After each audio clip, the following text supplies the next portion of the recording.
First national award நீங்க வாங்குறீங்க அப்படின்னு தெரிஞ்சதுமே உங்களுக்கு வந்த முதல் பாராட்டு யார்கிட்ட இருந்து? எனக்கு நான் அப்போ வந்து இந்த கிராண்ட் ஃபாதர் படம் ஷூட்டிங்கில் இருந்தேம்மா. ஆ, அப்போ ஒரு ஏதோ ஒரு பத்திரிகையிலேருந்து ஃபோன் பண்ணாங்க. ஃபோன் பண்ணி, சார் இது மாதிரி பார்க்கிங் படத்துக்கு பெஸ்ட்டு ஸ்க்ரீன் ப்ளே, பெஸ்ட்டு படம் அப்படின்ட்டு 2 அவார்டு கிடச்சிருக்கு சார். ரொம்ப சந்தோஷமா, அப்படி ஒரு படத்தில் நானும் பங்கேற்று இருக்கேன் அப்படிங்கிற நினைக்கும் போது எனக்கு ரொம்ப சந்தோஷமாக இருக்குமா அப்படின்னா, இதுக்குள்ளே செகண்ட் லைனில் அடிச்சுக்கிட்டே இருந்தது ஃபோனு.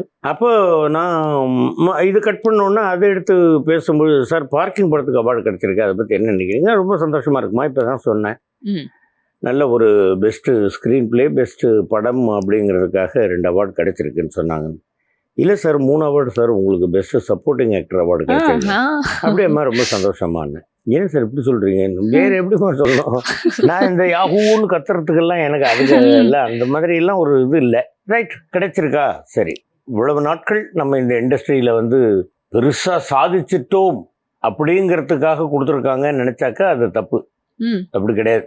முன்னிலும் இன்னும் நீ வந்து நல்ல ஒரு இன்ட்ரெஸ்டோடையும் ஊக்கத்தோடையும் நீ இன்னும் உழைக்கணும், இன்னும் நல்ல நல்ல கேரக்டரில் நீ வந்து நல்ல கேரக்டர் உனக்கு கிடைக்கும் பொழுது நீ அதை பயன்படுத்திக்கணும், நல்லபடியாக நீ வந்து ஆக்ட் பண்ணணும் அப்படிங்கிறதுக்காக ஊக்கப்படுத்துவதற்காக கொடுத்த ஒரு அவார்டாக நான் நினச்சிக்கிறேன். அவ்வளோதான், வேற ஒன்றும் இல்லை.